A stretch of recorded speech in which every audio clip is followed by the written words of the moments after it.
in Chugug. So, our topic for today is the skip list data structure wherein we will discuss The time complexity, the insertion, and the deletion. Program code implementation. So, let's start.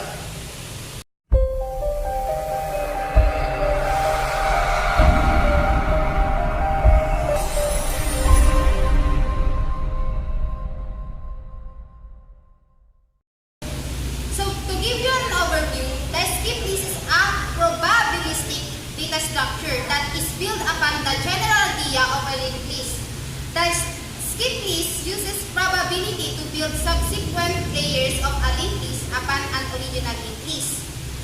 Each additional layer of linked list contains fewer elements but no new elements. You can think about the skip list like a subway system.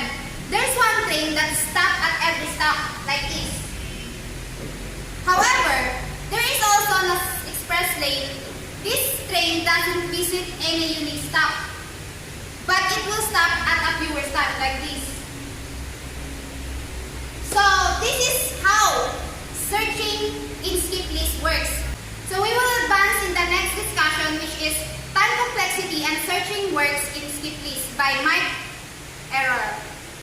Hi guys, my name is Mike and I'm going to show you how time complexity works. So this line is for the normal lane and this line is for express lane. The worst case search time for a sorted linked list is O of n, as we can only linearly traverse the list and cannot skip nodes while searching. The idea is simple. We create multiple layers in a sorted list so that we can skip some nodes. So for example, this number is for our query.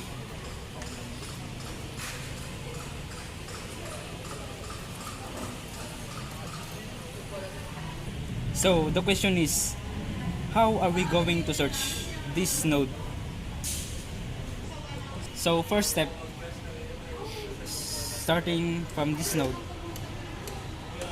keep moving on the express lane till you find a node whose next is greater than 43.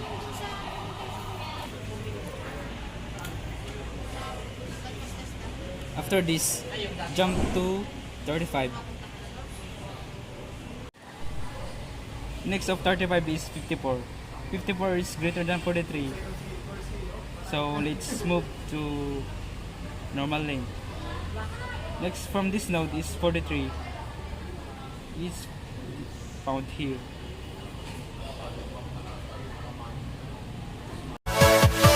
Yeah! The worst case time complexity is number of nodes on express lane plus number of nodes in a segment. A segment is a number of normal lane nodes between two express lane nodes of normal lane. If number of nodes in segment 3 are n, then nodes in the express lane is square root of n, and in each segment of normal lane is square root of n. So the time complexity is O of square root of n. So, hello guys, I'm Justin and I am about to discuss the deletion in the skip list. So, let's start. Insert an element in skip list. So, come. So, in this guys, in this situation, let's assume I'm going to insert the element 9 into this existing skip list. At the first step is to determine the level where to insert the element, and we will handle that by flipping a coins. Let's imagine I have a coins in my hand. So in this case, and in a lucky flip, I flip the height of 3. These were the levels that we need to follow to be inserted. The normal lane, express lane, super express lane, super mega express lane, and super duper mega express lane. The other cases, we can also call it the height 0, height 1, height 2, height 3, at height 4. At the start, this level is the height 4. Until I find the location for the element 9, this level in the skip list, but I can skip forward because we all know that the height we needed to insert is at height level 3. And then, I determined that I needed to be inserted is at this point is height level 3. But I'm at the current point, which is the height 4. So, we needed to go down. So, this is the height of level 3. So, now, at the first, we flip the height of 3. Let's be inserted the element 9. So, this is the lane. I find the right location of the element 9. So, we put here. Then, we go down again. At this point, let's go down. Oh, the 9 is lesser than 12. So, we can skip forward. So, we put him here at this level, height of 2. Repeat the step. 9 is greater than 5, so skip forward. 9 is lesser than 12, so we can skip forward. So let's put him here.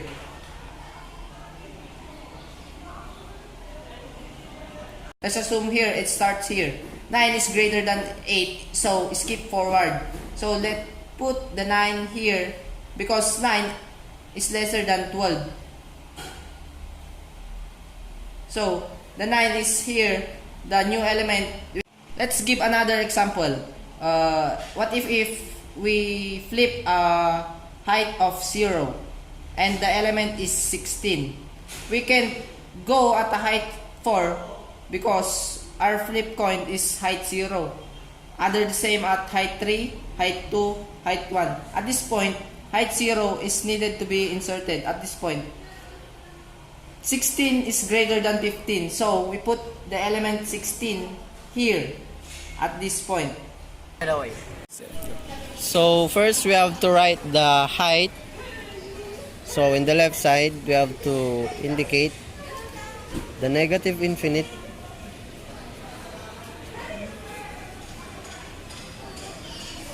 and the positive infinite. So this will be the normal lane, the express lane, and the super express lane. So we have to input, example, we have to input 4 elements.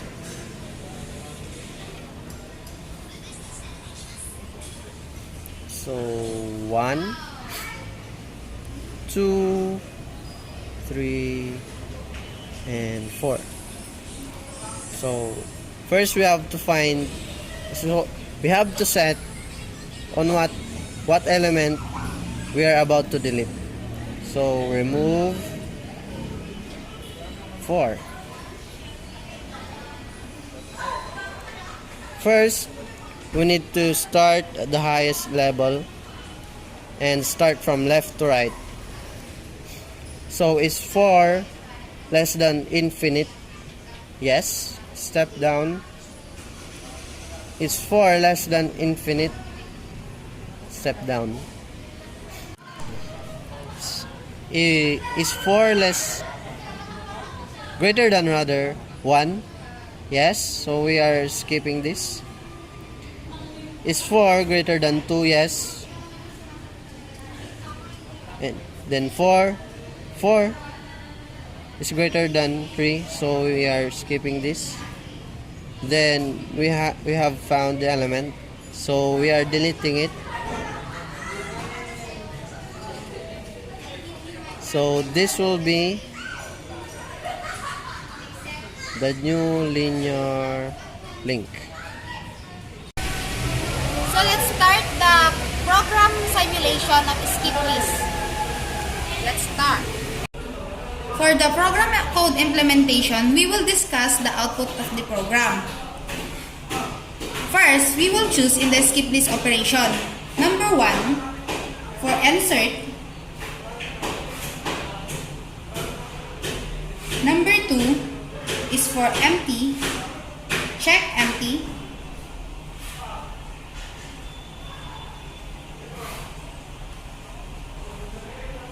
And for number 3 is clear or deletion of all the inserted elements. What is the function of this tree? This insert is used for the insertion function of the program. You will insert random number if you want. Just choose number 1. And for check empty is the function where the list will be checked. If it's empty, it will print true if empty, or false if it's not. And in the third number,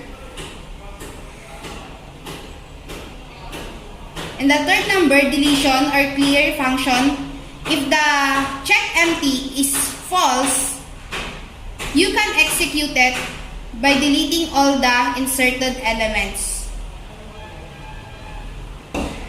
To continue, we will choose the number 1 option and try insert, for example, number 15. We will insert number 15. And it will print like this. The print is skip list current number 15. And it will ask you, want to continue? Yes or no. If you want to continue, press Y. And if not, press N. So, if yes, the operations option will appear again, like like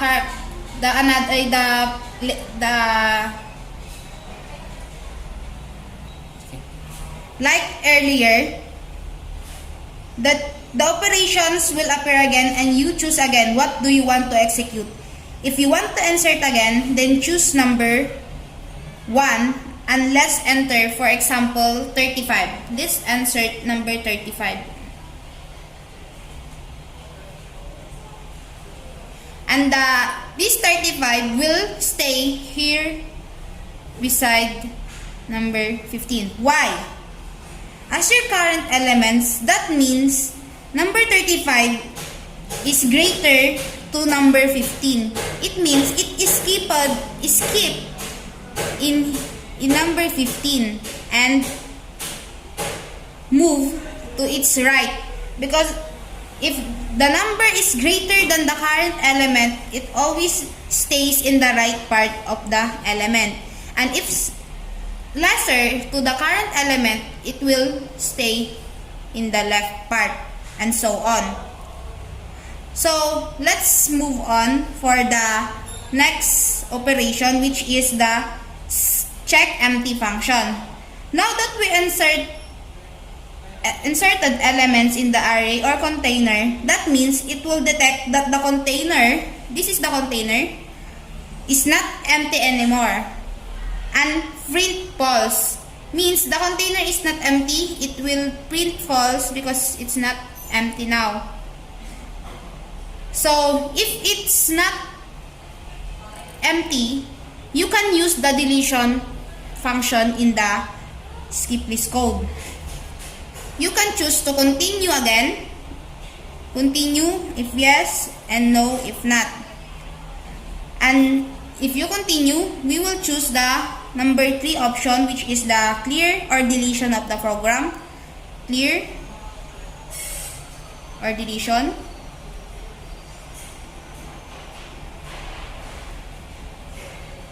Deletion for you to delete all these elements in the container. And that's how the skip list program implemented. Thank you. So, we hope you enjoyed and learned something about the skip list data structure, and thanks for watching. Thank you for watching. Guys.